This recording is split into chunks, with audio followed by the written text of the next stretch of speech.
So is your warehouse delivering the cost and service outcomes that you'd really like? Very often it's not the case, and it can be some very simple things that are stopping you getting that efficiency that you're really looking for. Hi, this is Rob O'Byrne from Logistics Bureau, and what I'm going to do in this very quick video is to share with you some of the things that I've come across over the years that can help you improve that efficiency. We're just walking through the park here at the moment. It's a little bit noisy with the birds and the flying foxes, so what we'll do is we'll just go over there to that little cafe and I'll share those tips with you. Okay, so we found a quieter spot. We're right next to the Parramatta Cafe. They're not open yet, so we've got time for a video before grabbing a coffee. Okay, so the topic is improving your warehouse efficiency. And how do you know you need to improve your warehouse efficiency? Very often, the sort of symptoms that you'll come across are things like we're running out of space, and that doesn't always mean you need a bigger warehouse. I'll come back to that in a second. It's difficult to find product, the order accuracy is poor, maybe the costs are escalating in the warehouse.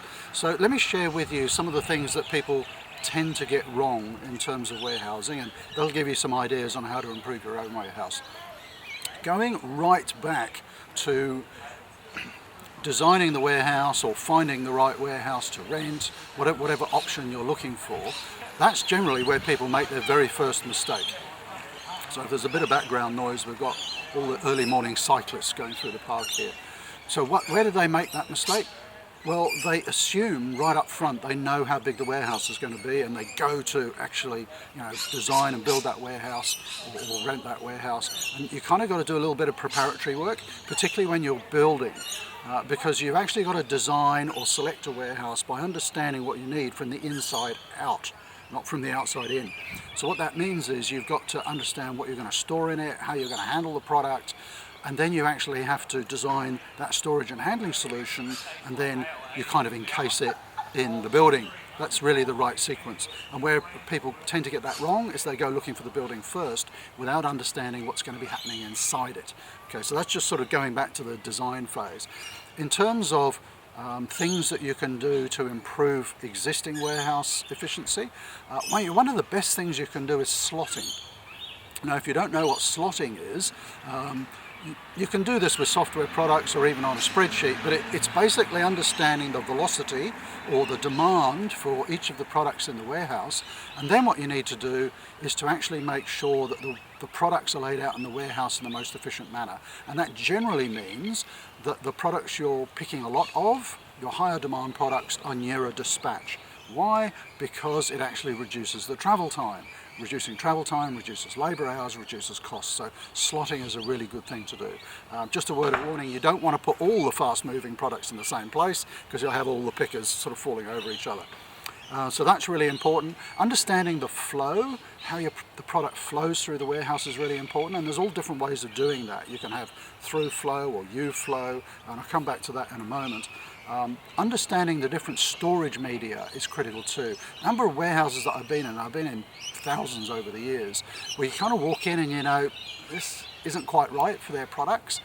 They're using the wrong type of racking or shelving, maybe they're using the wrong types of picking technologies, and so you really got to make sure that the storage and picking methodologies that you're using actually fit your product and the throughput of your products.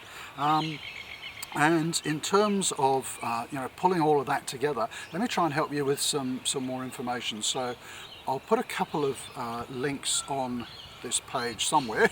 Normally they're below or over to the right, where you can get some more follow-up information on everything that we've been talking about. Firstly, on our blog, just go to logisticsbureau.com and click on the blog icon at the top right of the page. And there's loads of articles and videos all about these sort of topics that we're talking about.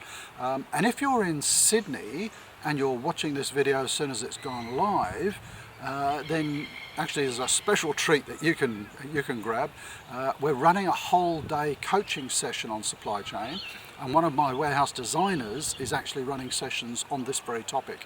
So 26th of October, come along for a whole day of coaching. It's not sort of presentations from the stage, it's small coaching groups, and I've got 20 experts from industry across all different topics coming together. It's $87 for the day. It's a charity event. The $87 goes to charity. It's fully catered. There's really no reason not to come. Well, there might be a reason because there's not many tickets left. Let me just check my registration app, and we're down to 21 tickets. So if you want to come along to that, if you're in Sydney, you've got 26th of October free.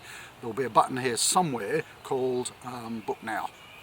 So that's book for the event, or go to the blog for further information. And I'll either see you at the event, or just wish you the best of luck with your warehouse efficiency. And I hope you can find more information on our blog that's really going to help you.